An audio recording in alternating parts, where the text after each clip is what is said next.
Boa noite a todos, mais uma vez. Meu nome é Roberto. Hoje, o tema da nossa palestra de hoje é o Evangelho no Lar, o estudo do Evangelho no Lar. E como faz pouco tempo que eu tive a oportunidade de fazer aqui uma exposição sobre responsabilidade, a responsabilidade que nos cabe enquanto espíritos pela condução da nossa existência, pelos desdobramentos dos nossos atos na vida daqueles que nos cercam, eu quis encaixar um tema em outro, porque eu acredito que tem bastante relevância a ideia da responsabilidade com a família e aí utilizando desse instrumento que é o Evangelho no Lar. Como um texto que a gente acabou de ler, o Emmanuel nos ensinou de maneira bem clara que nós somos, sim, responsáveis pela família na qual nós estamos inseridos. Somos responsáveis porque fomos nós, de certa maneira, que planejamos estarmos naquele lar. As nossas necessidades e as nossas possibilidades, né, no que nós poderíamos contribuir, foi crucial para que a gente estivesse situado dentro daquele lar, com aquelas pessoas ao nosso redor. Pessoas que também vão poder nos auxiliar a avançar e pessoas que também precisam da nossa contribuição. Então, é uma engrenagem que vai se ajudando mutuamente para que todos aqueles seres, no mais das vezes com compromissos já de muitas outras existências, possam resolver esses compromissos, né? Inclusive no Evangelho segundo o Espiritismo, no capítulo 14, Kardec tem toda uma dissertação bastante explicativa, bastante lógica a respeito da constituição familiar, a respeito do porquê a nossa família é formada por essas pessoas que nos rodeiam e porquê nós estamos inseridos nessas circunstâncias, sejam boas, sejam não tão felizes. Então, o Evangelho tem essas explicações. E das explicações que a gente pode tirar desse capítulo, está dizendo que nós adquirimos débitos, adquirimos compromissos com outros espíritos no decorrer das existências que a gente vai vivenciando. As oportunidades que nos são dadas, encarnação após encarnação, nós vamos debitando aqui, fazendo uma dívida ali, um crédito ali, e vamos somando essas situações, até que em determinado momento, por misericórdia de Deus, e de uma maneira lógica e inteligente, que demonstra a justiça dele para com a nossa vida, a gente se vê diante da necessidade de estarmos reunidos dentro de um mesmo lar. Porque como não amar o filho, o pai, o irmão? Então, a gente já começa a nossa existência com esse pressuposto do amor, porque nós estamos envolvidos dentro do mesmo núcleo. E a partir desse pressuposto do amor é que muitos débitos, muitas diferenças vão ser resolvidas, né? E aí entra a questão da nossa responsabilidade. Qual é o nosso papel dentro daquele núcleo familiar? Qual é o nosso papel perante os nossos pais, perante os filhos que nós recebemos em uma família que nós acabamos constituindo depois da vida adulta? Qual é a nossa responsabilidade com o meu irmão, até mesmo com os meus avós, com um primo distante, com as pessoas que me cercam? Essa é a ideia da responsabilidade, da maturidade espiritual que nós precisamos aprender. E como nós falamos no vídeo anterior, responsabilidade não é só olhar uma situação difícil e dizer, eu fui responsável por isso, então eu tenho que me resignar e tenho que trabalhar para me melhorar. Mas aí você já está vendo só o resultado, e aí você entende qual é a sua responsabilidade. A responsabilidade tem outro prisma, que é o de você olhar para o futuro. É naquele sentido de você dizer, eu faço o bem agora para que no futuro o efeito dessa minha ação também seja benéfico. Eu ajo com responsabilidade agora para que eu evite que problemas futuros aconteçam comigo e com aqueles que me cercam. E aí o Evangelho, o estudo do Evangelho no lar entra como uma ferramenta que a gente tem para trazer para perto de nós, para trazer para perto do Evangelho, ao redor do Evangelho, a nossa família. E se a gente pretende, como nossa responsabilidade, como pai de família, como mãe de família, como responsável por um núcleo familiar, se a gente pretende que aqueles que estão ao nosso redor sigam um caminho mais iluminado, mais equilibrado, que eles também possam se valer das mensagens que Jesus tem nos deixado para o crescimento pessoal de cada um. É importante que a gente seja o incentivador dessa prática. Quando, muitas vezes, a gente recebe frequentadores da casa para fazer o atendimento fraterno, a gente ouve, a gente aconselha, a gente busca apresentar algum ponto de vista que nos seja possível no momento, mas também a gente indica leituras, a gente indica uma elevação nos pensamentos para que a pessoa possa, aos poucos, conseguir resolver por conta própria aquele dilema, aquele problema que a afeta. E uma das orientações que a gente sempre coloca para todos aqueles que passam pelo atendimento é que comece o estudo do Evangelho no lar. Que faça o Evangelho no lar, seja sozinho, se não for possível a família, com a família de preferência, porque dessa forma todo o ambiente doméstico vai estar protegido. Todo o ambiente doméstico vai ver as energias que ali circulam se modificar, subir de patamar para que a espiritualidade de luz, para que os amigos espirituais, os espíritos protetores da família, porque nós temos os protetores individuais, né, os nossos mentores, mas a nossa família também tem os seus espíritos protetores. São entes queridos de outras encarnações que estão no plano espiritual, são espíritos que nos amam e que querem e que muitas vezes até produziram aquele resultado, né, aquela família, juntaram todos no mesmo lar para que eles pudessem se resolver. E esses espíritos amorosos estão ali para nos auxiliar. Porém, quando a treva, quando a sombra fica em um determinado lugar, fica difícil para que eles possam enxergar, porque a vibração é totalmente diferente.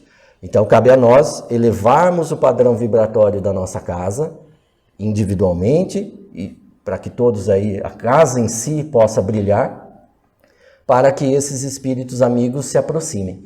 Então, aqueles dilemas familiares, de marido e mulher, de filhos com os pais, essas confusões que muitas vezes são causadas por assédios, né? São más interpretações, más apontamentos, algumas orientações equivocadas que nós recebemos no nosso dia a dia. Isso vai se dissipando, porque o nosso propósito é trazer Jesus para dentro do nosso lar. Trazer a mensagem de Jesus para iluminar a nossa casa. E onde há luz, a treva se dissipa. Onde há luz, a sombra não existe. E com luz, a espiritualidade do bem enxerga. Outro benefício: cada casa que promove o Evangelho no lar se torna um facho de luz, que a espiritualidade que trabalha em favor da humanidade se vale para recarregar as suas energias, para buscar ânimo novo para continuar o seu trabalho. São muitas as obras que a gente lê, especialmente André Luiz, nos seus livros, ele sempre coloca essas experiências dos espíritos do bem que estão na Terra fazendo algum tipo de trabalho, de resgate, de socorro, e que se valem de residências onde está sendo realizado o Evangelho no lar, para buscar ali, naquele lugar, um pouco de luz, um pouco de tranquilidade, de reequilíbrio para essa tarefa, muitas vezes cansativa, que eles estão exercitando. Então, observem que praticar o Evangelho no lar também é uma contribuição que nós damos, não só diretamente para nós e para a nossa família, mas também para toda a humanidade, porque a espiritualidade de luz se vale desses pontos, desses focos de energia para se aproximar, para reabastecer a bateria e retomar os trabalhos que eles precisam fazer. E não é difícil realizar o Evangelho. Eu acredito que dos que estão aqui presentes, muitos já tenham esse hábito de semanalmente realizar essa tarefa. Mas não é difícil para aqueles que ainda não começaram. Escolha um dia da semana, um dia que seja adequado para você, um horário que seja adequado, para que não haja aquela questão de hoje eu faço segunda, mas eu sei que na próxima segunda já não vai dar, então eu mudo para quarta. A espiritualidade pede de nós compromisso, pede de nós organização. Então é importante que a gente se prepare nesse sentido, escolhendo um dia e horário que nós e que os membros da nossa família possam participar dessa atividade. A gente começa colocando um copo d'água, uma jarra de água, que será fluidificada pelos amigos espirituais que estiverem ali conosco, que se achegarão para nos auxiliar nesse trabalho. Colocamos ali a jarra, um copo de água. Se tivermos alguém na família enfermo, a gente pode colocar um copo específico para aquela pessoa, direcionar para aquela pessoa, pedindo para que a espiritualidade reforce a fluidificação exatamente dentro da necessidade que aquele irmão, que aquele familiar esteja naquele momento. Com o Evangelho, segundo o Espiritismo, em mãos, ou mesmo o Evangelho de Jesus, né? Você pega a Bíblia, quem não tem o Evangelho segundo o Espiritismo, embora na descrição dos vídeos que nós colocamos no YouTube, sempre a gente coloca um link para quem quiser baixar o arquivo do Evangelho em PDF e ter em mãos, embora seja um livro também de baixo custo, muitas casas espíritas até oferecem gratuitamente. Mas tendo o Evangelho segundo o Espiritismo, ou mesmo o Evangelho, né, os livros do Evangelho que constam na Bíblia, é feito então uma pequena prece inicial, uma prece simples, uma prece pedindo para que os bons amigos espirituais, com a concessão de Jesus, por autorização de Jesus, que eles estejam junto de nós, que eles nos tragam boas orientações, que eles nos tragam o alívio que a gente precisa, que eles nos tragam a condução para aquela atividade que a gente vai iniciar. Uma prece simples, que não precisa ser cheio de falatório, uma coisa sincera, de coração. Depois, pega-se um trecho do Evangelho, que alguns fazem de maneira ordenada, a cada semana um trecho na sequência, outros preferem fazer aleatório, faz ali, pede orientação ao seu mentor e abre de maneira aleatória e lê aquele ponto. Feita a leitura daquele ponto, é dada a oportunidade para que todos os que estão presentes possam comentar, possam apresentar aquilo que entendeu e aquilo que aquela mensagem pode ser útil no seu dia a dia. Porque o Evangelho de Jesus, ele não é um texto, ele não é uma lição inacessível para a nossa realidade. O Evangelho de Jesus está presente no nosso trabalho, na escola, no nosso dia a dia, no nosso convívio social. E são essas situações que nós temos a oportunidade de refletir baseados naquilo que Jesus está nos orientando e naquilo que nós estamos ali tendo a oportunidade de conversar com os nossos filhos, com os nossos pais, com os nossos irmãos. É aquele momento em que não há necessidade de um ser mais erudito e dar aula aos outros. Não é essa a ideia. É um momento de participação igualitária. Todos contribuem com aquilo que conseguem compreender naquele momento.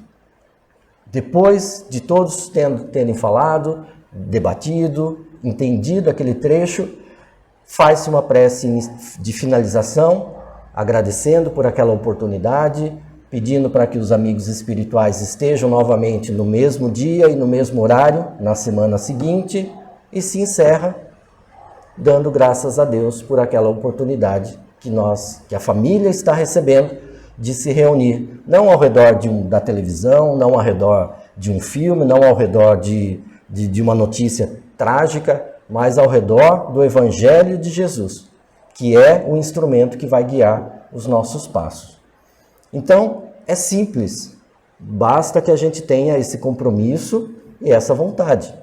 Quando a gente usa o termo reforma íntima, a gente está querendo dizer mesmo desfazer o que é velho e fazer um novo dentro de nós. E quando a gente vai fazer uma reforma de casa, por exemplo, a gente está morando na casa e precisa ampliar um banheiro, azulejar uma cozinha, fazer alguma reforma. A gente se planeja, a gente vai atrás do melhor profissional, a gente compra o melhor material, a gente organiza os horários para que não atrapalhe a rotina da casa, mas a gente faz porque é necessário. E a reforma do nosso interior segue o mesmo princípio. O melhor profissional para nos guiar é Jesus. Ele é o melhor que pode nos guiar. Não há ninguém melhor para guiar a nossa reforma. O melhor material que a gente pode empregar nessa reforma é o Evangelho de Jesus. Não há nenhum outro material. Existem as obras subsidiárias, os livros de Chico Xavier, de Divaldo e tantos outros escritores maravilhosos da doutrina, os livros de Allan Kardec, que nos deram a base dessa doutrina consoladora. Existem muitos autores que nos auxiliam a compreender a mensagem de Jesus. Mas, basicamente, o melhor material para a nossa reforma é a mensagem de Jesus. E aí a gente precisa ter, e esses são os elementos externos, os elementos que estão colocados para nós. Mas aí depende do nosso elemento interno, a nossa vontade de fazer, a nossa necessidade, entender que aquilo é preciso que seja feito, e aí a gente se compromete. No melhor dia, no melhor horário, semana após semana. Poxa, mas eu não tenho, como o texto mesmo colocou, eu muitas vezes me sinto sozinho nessa questão religiosa, espiritual, porque o pessoal da minha casa não compartilha comigo nem mesmo a mesma fé religiosa ou mesmo nenhuma fé. Como eu faço? Faz sozinho. Se coloca na posição de responsável por trazer a luz para dentro daquele lar. Faça sozinho, no dia e horário que você se programou no seu quarto. Certamente, em dado momento, alguém vai falar, porque toda segunda, terça ou sei lá que dia, naquele horário, fulano faz aqueles 30 minutos de estudo do Evangelho e vai pintar o interesse. A espiritualidade vai trabalhar para isso. E aí de 1 vira 2, vira 3, daqui a pouco a família toda está positivamente contaminada com essa sua atitude. Bom, aí também pode ter o problema do horário. As minhas atividades não permitem que eu, de fato, escolha um dia exato da semana para fazer. Bom, a espiritualidade do bem que nos rodeia, que nos assiste, que nos ajuda, ela tem compreensão. Quando é sincero quando a nossa dificuldade é sincera, quando nós queremos fazer, mas a gente tem algum impeditivo, que não seja simplesmente a preguiça, que não seja o descaso. Então, se não for possível realizar no dia e horário certo toda semana, faça no momento em que seja possível, mas faça com dedicação, faça com carinho, com amor, que a espiritualidade vai saber que naquela casa, embora não haja uma previsão de dia e horário, mas naquela casa existe um coração sincero buscando compreender a mensagem de Jesus.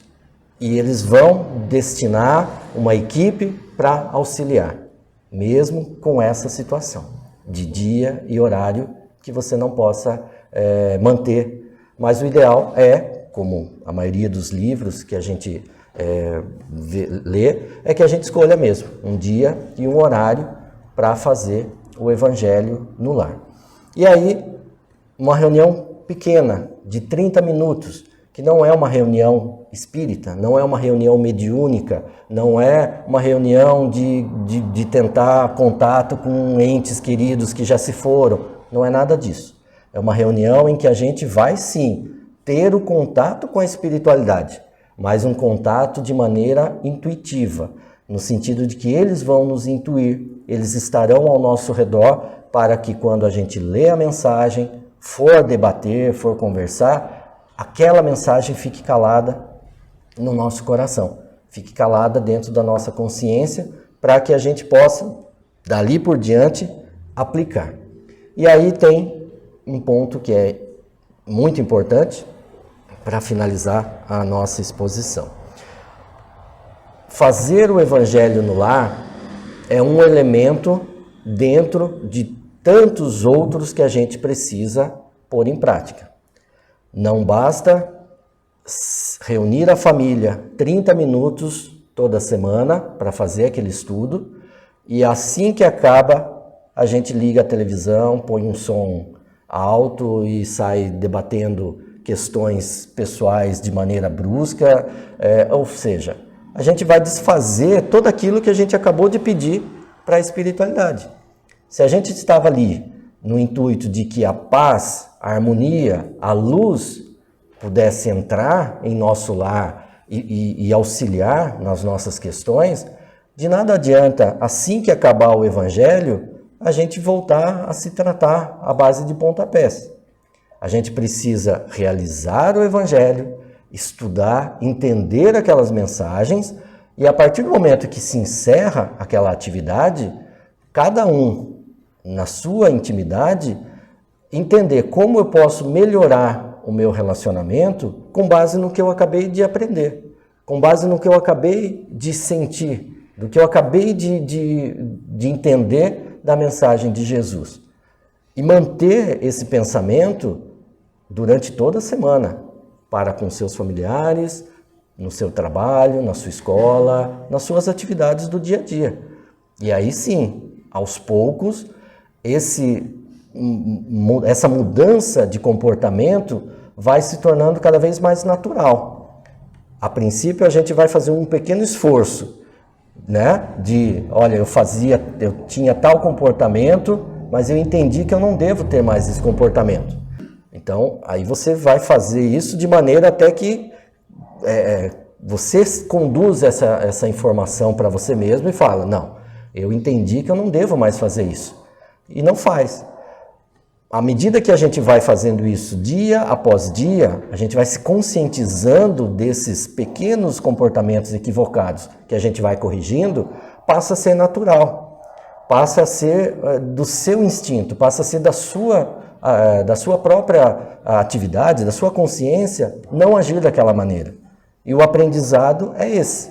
Errando, opa, eu entendi que há um erro aí. Vou tentando me melhorar, vou tentando, e pronto. Eu passo a mudar a forma de ver aquela situação e mudar o meu comportamento. Então, realizar o Evangelho por si só é benéfico, é bendito, auxilia em agregar a família ao redor de um tema, de um mestre que só quer o nosso bem. Mas a manutenção desse benefício depende de nós. A manutenção de tudo aquilo que o Evangelho tem para nos ensinar depende de nós.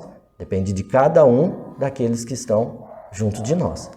Então, essa é a ideia da responsabilidade, de usar essa ferramenta da implantação, do estudo do Evangelho no lar, de dizer, eu quero hoje tomar uma providência diferente para que no futuro as consequências sejam diferentes, para que eu não venha a incidir nos mesmos erros, nas mesmas dores, nos mesmos motivos que me fazem chorar hoje. Então, eu modifico a mim e levo essa oportunidade a todos que estão ao meu redor, para que também eles tenham a oportunidade de conhecer. É o livre-arbítrio de cada um que vai falar, porque, como nós dissemos na última palestra, nós somos dotados dessa faculdade de escolher o caminho que a gente quer tomar. Mas é importante que a gente, como responsáveis, como membro de um núcleo familiar, na qual nós fomos colocados por motivos que nos levam a crer que há compromissos entre nós, há sentimentos entre nós, faz parte dessa nossa atribuição dizer: estou começando um trabalho para me melhorar e melhorar todos que estão ao meu redor.